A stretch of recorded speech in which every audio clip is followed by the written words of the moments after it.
Assalamualaikum warahmatullahi wabarakatuh.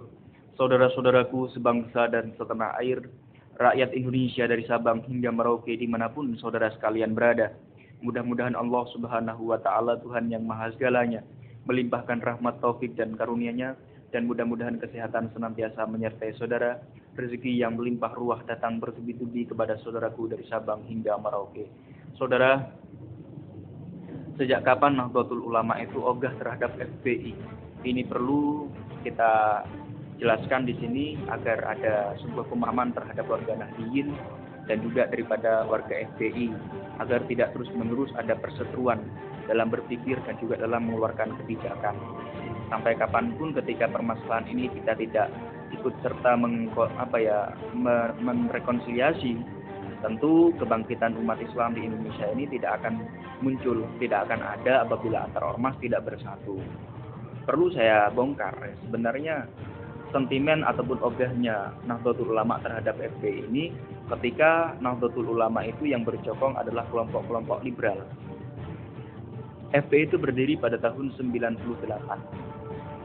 Nah, semenjak itu ada beberapa di antara kelompok-kelompok di Nahdlatul Ulama yang liberal itu sangat ogah terhadap FPI.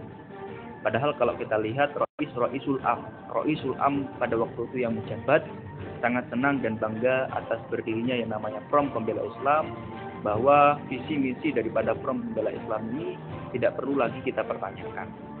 Baik Kiai Haji Ilyas Ruhiyatnya pada waktu itu yang menjadi Rois Am, dan juga kemudian Kiai Haji Sahal Mahfud sebagai Roisul Am, dan juga Kiai Haji Ahmad Mustafa Bisri, dan yang terakhir adalah Kiai Haji Ma'ruf Amin, menyikapi FPI ini biasa-biasa saja, artinya tidak terlalu menganggap bahwa FPI ini bukan ormas pembela Islam, ya. Bukan, artinya ya tidak, beliau betul-betul mengatakan bahwa keberadaan FPI ini betul-betul menjaga keberadaan Islam di Indonesia ini. Saudaraku sebangsa dan setanah air dimana Anda berada, tetapi pemikiran-pemikiran daripada Roisul Am ini itu tidak serasi daripada Tamfidiyah pada waktu itu yang memegang, katakanlah seperti Gus Dur ataupun Haji Abdurrahman Wahid, yang sama sekali tidak senang terhadap FPI ini. Bisa kita lihat justifikasi daripada Gus Dur. Walaupun Gus Dur dulu pernah membela sedikit ya terhadap Habib Rizik, tetapi lebih daripada itu sentimennya lebih dahsyat terhadap FPI ini.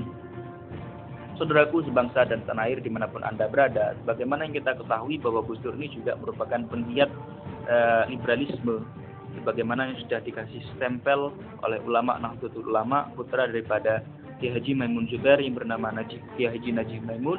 Beliau sudah memberikan plat terhadap Gus Dur ini sebagai tokoh liberal. Ya, artinya sentimennya beliau, juga ogahnya beliau terhadap FPI sangat tenar sekali.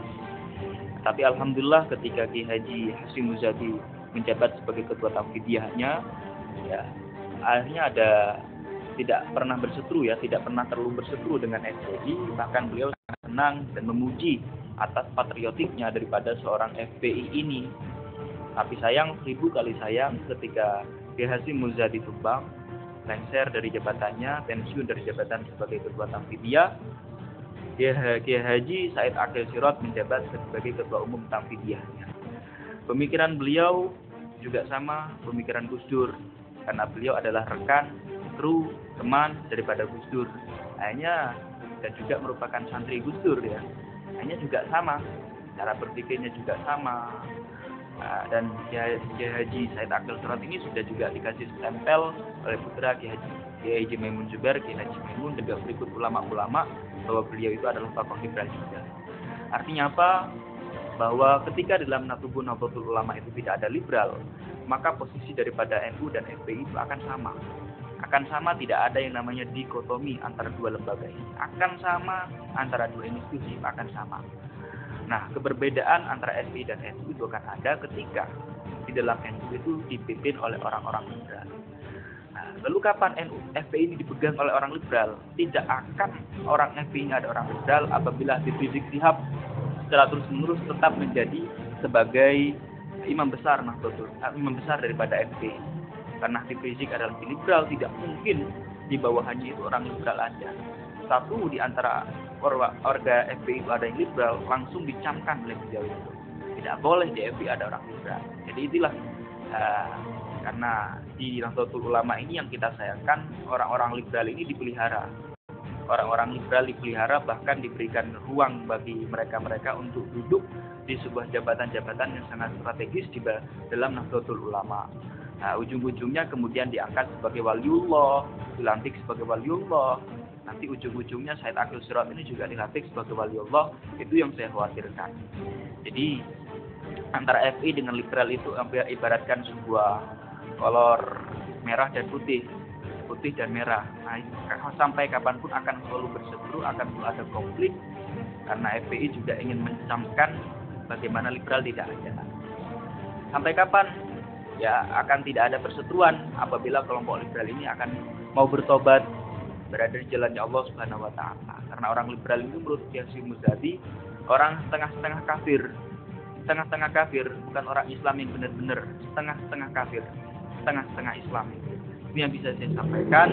Mudah-mudahan ke depan antara NU dan FPI terus bergandeng tangan.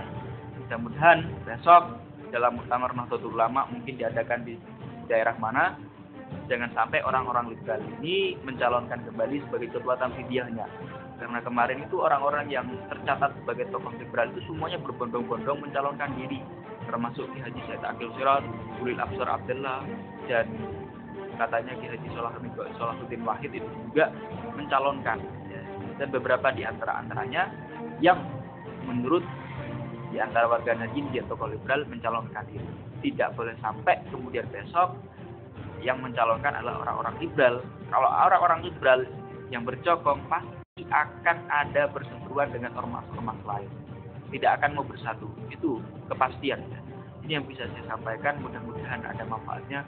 Akhirul kalam. Assalamualaikum warahmatullahi wabarakatuh.